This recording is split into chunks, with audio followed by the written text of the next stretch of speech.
Acts chapter 9, verses 10 and 11 will serve as our text for today. Acts chapter 9, verse 10. Now there was a certain disciple at Damascus named Ananias, and to him the Lord said in a vision, Ananias, and he said, Here I am, Lord. So the Lord said to him, Arise and go to the street called Straight, and inquire at the house of Judas for one called Saul of Tarsus, for behold, he is praying. And may God bless the reading of his word today. The policeman, while on patrol, saw a small young little boy wandering along the street who was obviously lost. So the policeman went over to him and he said, Son, where do you live? And the little boy answered, I live with my mommy and my daddy. Well, the policeman said, Okay, where does your mama and daddy live? And the little boy answered, They live with me. Well, the policeman kind of scratched his brow there and said, Okay, tell me now, where does you, your mama, and your daddy live? The little boy answered, We live in a house. Well, the policeman kind of rubbed his chin and said, Okay, tell me, where is this house that you, your mommy, and your daddy live in? And the little boy said, It's next to our neighbor's house. Well, the policeman took a deep breath and he said, Okay, one more question. Tell me, where is your neighbor's house? And the little boy said, Well, that's next to our house. And then the policeman gave up. Now, I don't know if he ever found out where the little guy lived or not. For that little boy obviously did not know his address. Now, he knew he lived in a house with his mommy and his daddy, and next door to their neighbor. But as far as his address, where exactly he lived, he did not know. Well, in our text for today, we don't have that problem. For when the Lord told Ananias to go to Saul, he gave him his exact address. He said, You go to the home of Judas. Now, that's not Judas Iscariot. He's long gone. This is another Judas. The name Judas was very common for men back then. Not now, but back then it was.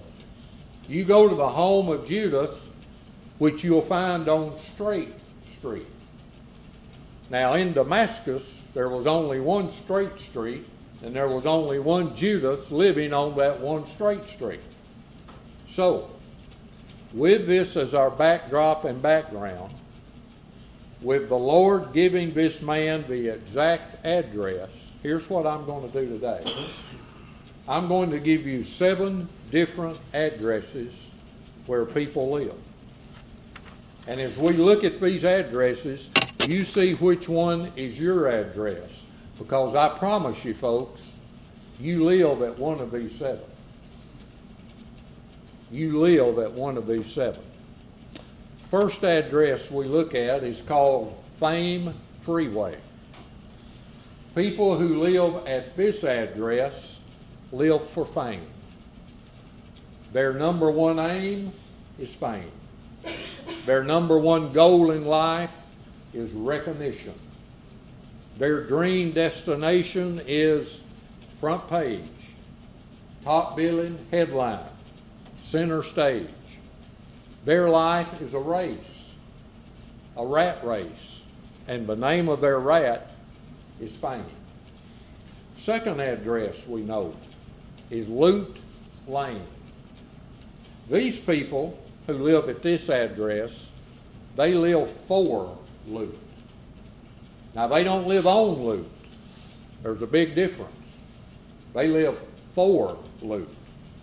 That is, their goal in life is to get more and more and more and more. For you see, money is their God.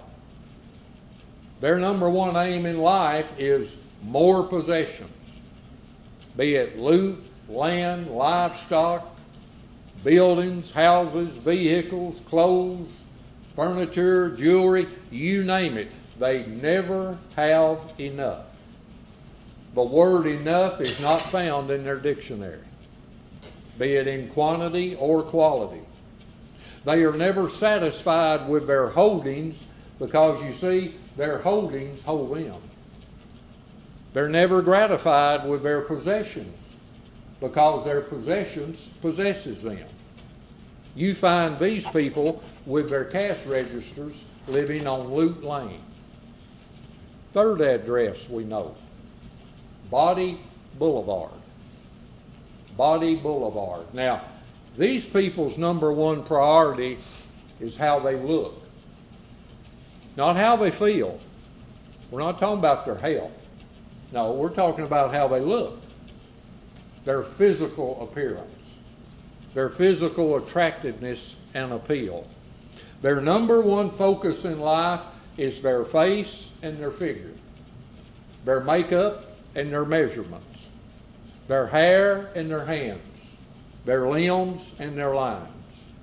To put it bluntly and frankly, their bod is their God. Their image is their idol. Their mirror is the Messiah.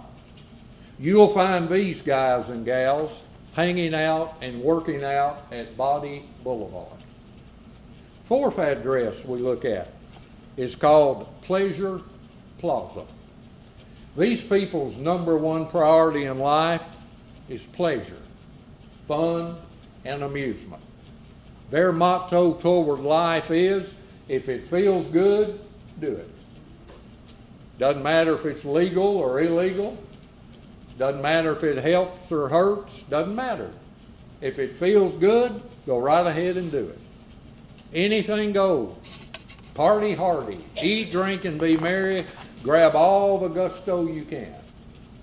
To these people, life is just one big carnival, and they aim to ride every ride and play every game. Life is just one big trip, and they aim to cruise and bruise and drink and drug their way through it. You'll find these cats on the prowl at Pleasure Plaza.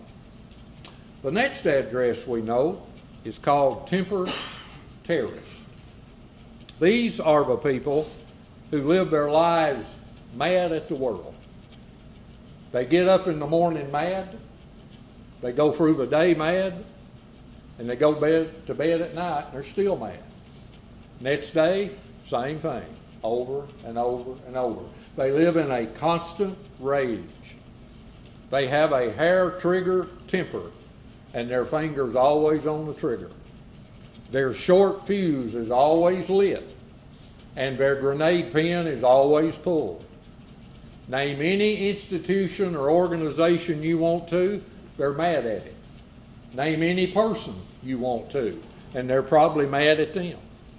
They live with a chip on their shoulder, anger in their head, bitterness in their heart, mud in their mouth, and who knows what in their hands.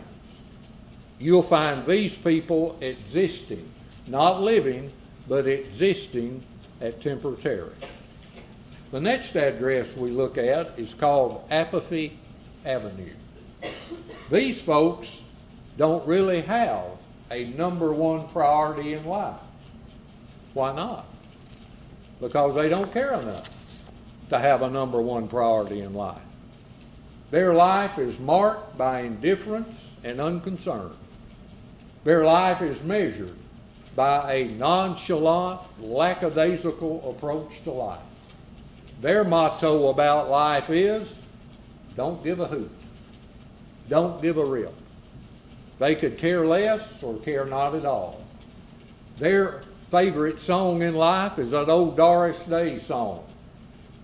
How does it go? Que sera, sera. I'd sing it for you, but I got a sore throat this morning.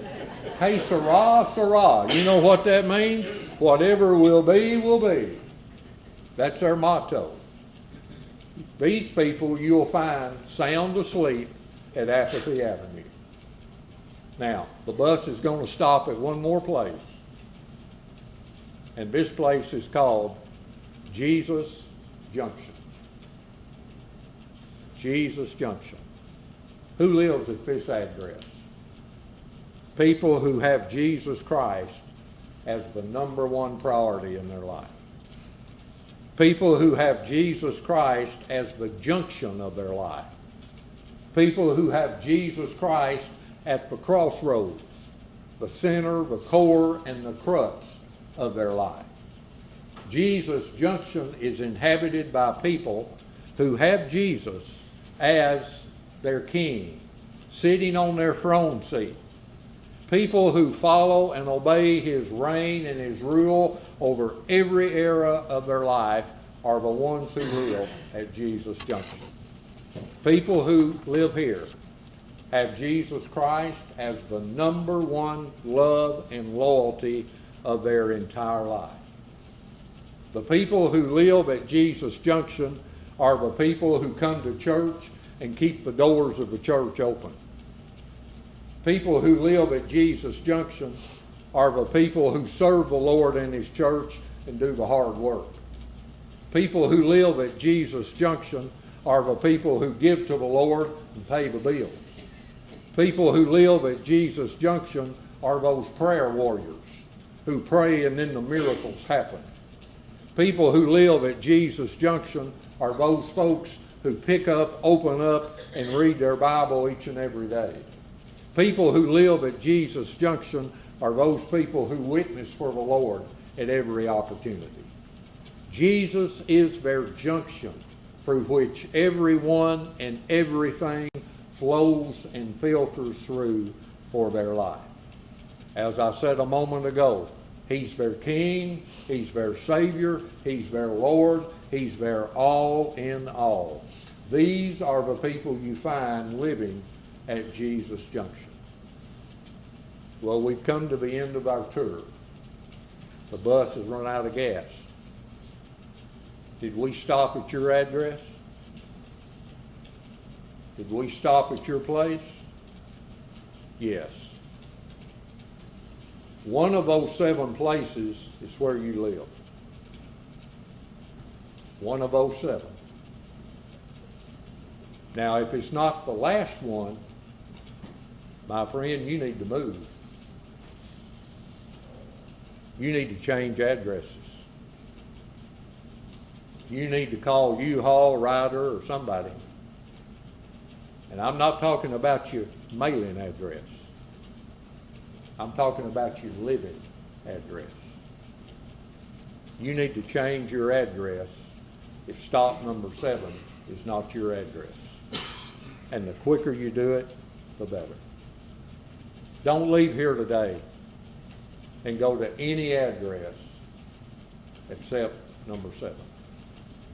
Except Jesus Junction. And if you're wondering, well, is there room for me there? Oh yeah. There's room for you in Jesus Junction. In fact, you've already got a home built for you there, just waiting for you to claim it and move in. And you know who built it? Not a carpenter, the carpenter. The carpenter from Nazareth. And nobody builds a home like the carpenter from Nazareth. And if you'll come to him, claim your home, you can move in. So my friend, if you need to move, make this your moving day. And go from just existing to really living.